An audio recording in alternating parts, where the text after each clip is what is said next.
So here's the big question everyone's asking, right? Will AI take all our jobs? Or is it? Maybe you're just going to end up doing the boring stuff. The stuff nobody really wants to do anyway. Exactly.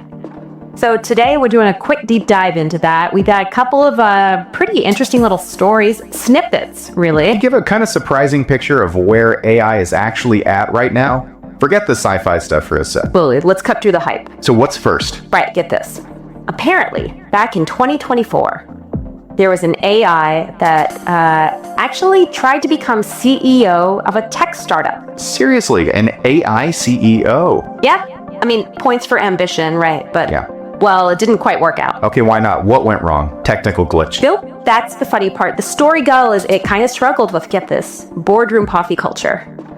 And meetings. Coffee culture? You're kidding? Not kidding. Wow. Okay, but that's actually really telling, isn't it? It's not about the tech skills. It implies that even in a super techie environment, leadership needs that human touch. Understanding the unspoken stuff, the chats by the coffee machine, how meetings really run. Yeah, the subtle cues, the office politics maybe. Yeah, things you can't just feed into an algorithm. Exactly. AI is great with data, logic.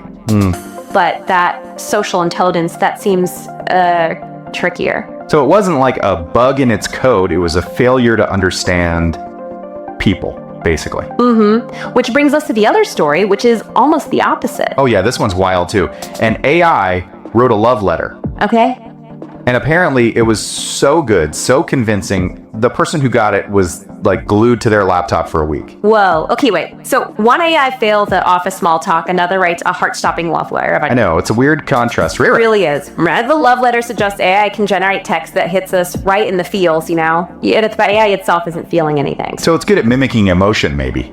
Like it's learned the pattern. Precisely. We're talking sophisticated language models. They analyze tons of human writing, love letters, poems, whatever, and learn how to replicate that style, that emotional language. But it's still mimicry, not actual understanding of, love or boardroom dynamics. That seems to be the key difference suggested by these examples. The CEO attempt shows a gap in understanding complex social situations. The love letter shows a proficiency in a specific skill generating emotionally resonant text. So it's not like AI is uniformly brilliant or uniformly clueless. It's patchy. Yeah, patchy is a good word. It can excel in very specific, often technical or pattern-based tasks, but struggles with that holistic grasp of human interaction. Leadership isn't just decisions. It's trust, interpretation, navigating personalities.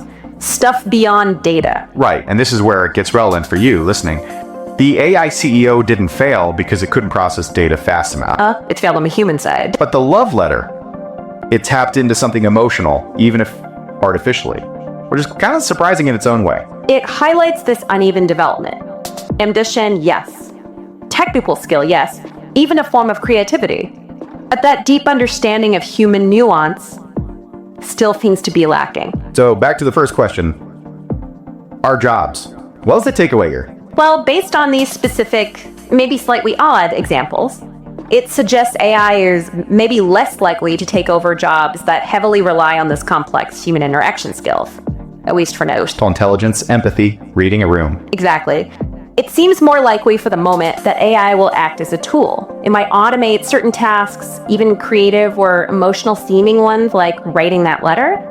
Maybe not take over the whole role if that role needs, actual human understanding. That seems plausible. It can write the words, but maybe it doesn't get the why behind them, the whole complex web of relationships and context. So maybe jobs involving drama and double shot lattes are safe for Bill Under. Perhaps. It leaves you with something to think about, or consider your own work, your own life. Where do those unwritten rules that emotional intelligence really matter, and how do you see AI potentially fitting in or not fitting in based on this kind of uneven capability received? That's something to mull over.